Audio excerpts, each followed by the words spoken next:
I have the pleasure to share with you kind of the heart of the work that my colleagues and I have been doing for now the last 20 years in thinking about change. But I thought as a way to get into it, I would start with a little math problem, since I come from a school of education, So here's the problem. If 14 frogs sat on a log and 3 of them decided to jump into the water, how many frogs would be left on the log? Now, I know a big part of you wants to say 11 is the answer to that question, but I want to suggest to you that 14 might be a better answer, because there's a big difference between deciding to and actually doing it. And I think that is pretty much kind of what this whole talk is about. Kind of this mysterious kind of space between our actual intentions and what we are actually able to bring about.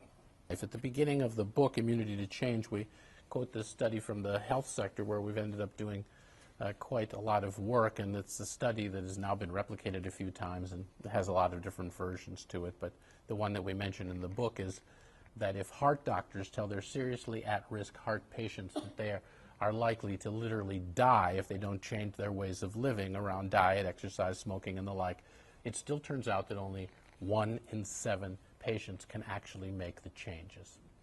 And I think this is just worth, pausing on for a moment, because I think we can be pretty sure that the other 6 people have just as great a desire, to keep on living and watch their kids or their grandchildren grow up or whatever, floats their boat.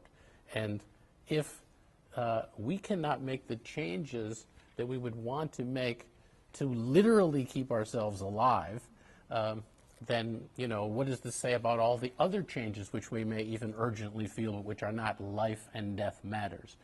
What it says to me is that we are in deep need of some new ways of thinking about what gets in the way between our genuine intentions and what we're actually able to bring about.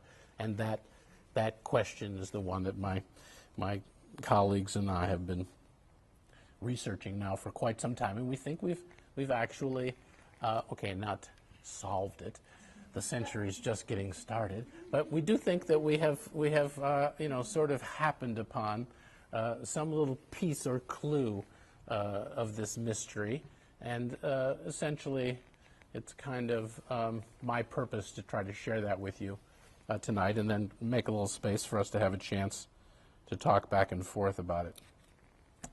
If you interview a person when they come out of the doctor's office who's been prescribed one of these maintenance medications, and you ask them why the doctor prescribed this, you get a pretty high rate of understanding.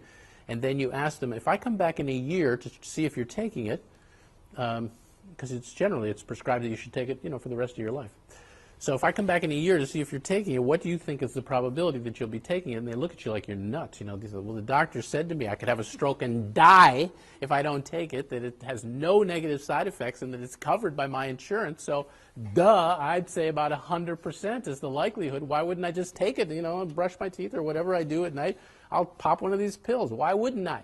But then when you do come back a year later, 53 to 57% of the people in a number of studies now are not taking the drug. This is the most common reason for the people in our study why you're not being adherent, if you want to be.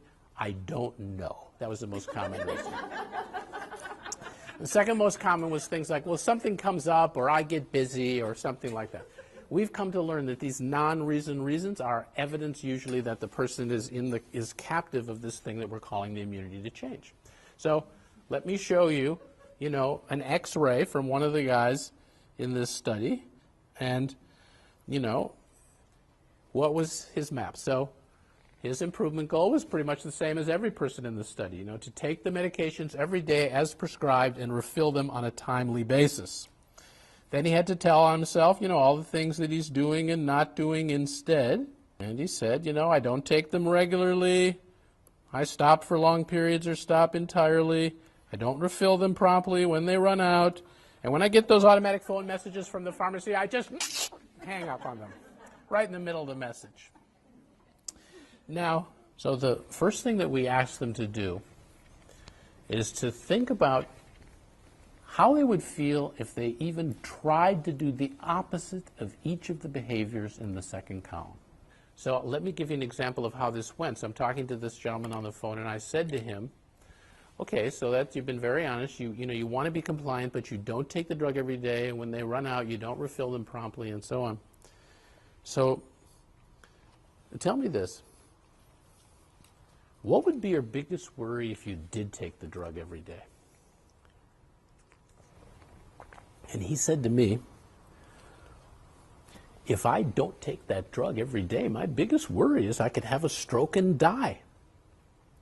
Now, what would you think, even formally, about that answer, as an answer to my question? What? That's right. He did not answer the question I asked him, right? I asked him, what would be your biggest worry if you did take the drug every day? And he told me very quickly, and this happens all the time to us. He answered a completely different and opposite question. He said, if I don't take that drug every day, I worry I could have a stroke and die. This, for those of you who are interested in the brain, this is a perfect example of the way we have a tendency to walk down the familiar neural paths that we have long created. He knew what his worries were if he didn't take the drug, but I was asking him a completely different question. What his worry would be if he did take the drug. This was a path that had not yet actually been built in his brain. And I said to him, of course, I understand your biggest concern if you don't take the drug is you could have a stroke and die. Now, I'm actually asking you a little different question. Just stick with me and see if something comes up for you. Imagine yourself there. You're actually taking the drug every single day as prescribed.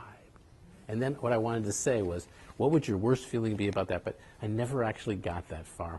Because if you heard a tape recording of our interview, it would sound like this.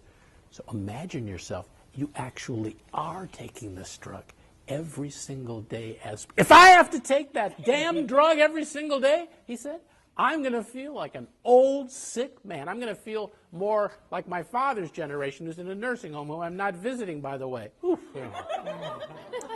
I said, whoa, it sounds like you have a lot of strong feelings about that. You're damn right I do. He said, I'm 58 years old. I'm in the prime of my life. I'm not some guy who's got one foot in the grave. I'm not a half-dead guy who has to take a pill every day. Okay, now we're getting somewhere. He had no clue this is going to come out when we began our little conversation. He knew what he was worried about if he didn't take the drug. It had never occurred to him that there was a very, very smart reason why he was not taking the drug. I'm saying that he has a genuine commitment. Why wouldn't you to take your medications every day? So what's in the first column is actually real. He has this. It's important to him. But there's also this thing that has him, that he not have to take on what feels to him this horrible identity. He said, I'm in the prime of my life. I'm 58 years old. I'm not some guy, who's just at death's door. Once he saw this system, he said, as we were ending the call, well, this is kind of interesting. He said, you're showing me that in order that I not feel like an old sick man, I'm doing things that are likely to lead me to be a dead man. He got it. So once you have the x-ray, then what can you do with it, right? And the way that we get to that is by having people come to identify what are the big assumptions they hold, usually plural, big assumptions, that make, these commitments seem absolutely necessary. So just a shorthand version for this 58-year-old fellow is, I assume if I have to take a drug every day for the rest of my life, it means, that I'm an old person in decline. So we have developed, practices that help people create rich pictures in each one of these columns. They get a chance to see this system. They can see themselves with one foot on the gas, one foot on the brake, and they begin to see some kind of way by which they might do something other than dieting, just trying to change the behavior, some way that they might actively begin to alter the mindset itself that is producing the behavior. So I'm going to end in a moment and give you a chance to kind of let us in on the things that were going through your head while I was, doing all the talking up here. I'll leave you with one last little story, which is another way of naming, I think, kind of this phenomenon that we've gotten so fascinated with. And it's a story about a guy who, after work each day, he goes into a bar and he asks for 3 separate shot glasses of whiskey, and he proceeds to slowly drink each of them. And he does this every day after work, and finally the bartender says, I've been serving you like this, for months, and I know it's none of my business, but I just have to ask you, why do you do this? I mean, if you want to triple, we have bigger glasses. I mean, what? The guy said, I'll explain it to you. He said, I have 2 brothers.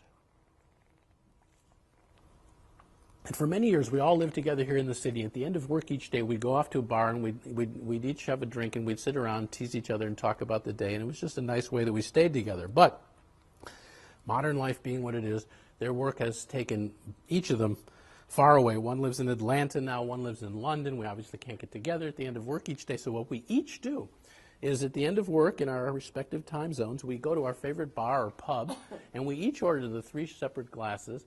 And we just sit there and we kind of mull through the day, mull through what has happened, and we kind of unwind and we think about each other. And it's just a nice way we stay together because we each know that the other 2 are doing it as well. So the bartender said, well, okay, I get it. Never heard anything like that before, but okay. And each day when the guy came in, the bartender would see him coming, he'd set out the 3 glasses, and he'd start pouring the 3 glasses. Everything was great. The one day he walked in, the bartender set out the 3 glasses. And the guy said to him, I just want 2 glasses today. So the bartender didn't say anything, but he just poured the 2 glasses. And the next day the guy came back and he just wanted the 2 glasses again. And this time the bartender didn't say anything either. But he was aware that he wasn't asking because he was concerned if he did ask, what he might hear. But the guy kept coming back and he kept ordering just the 2 glasses. And after a while it just got to be too much for the curious bartender. So finally he said, okay, I know this is none of my business again, but I've just got to ask you. I mean, you explained this whole, lovely thing to me, why you have the 3 glasses. Now you only have 2 glasses. What has happened? And the guy looked at the bartender and he said, I've quit drinking. So, self-deception. Self-deception is a very powerful force in human affairs. We think we're doing one thing, and we are. But there's also this other whole thing that we're doing. And that other whole thing, and being able to look at both things at the same time, is kind of this thing that has fascinated us. And hope you find it fascinating too, and thank you for the chance to talk with you about it.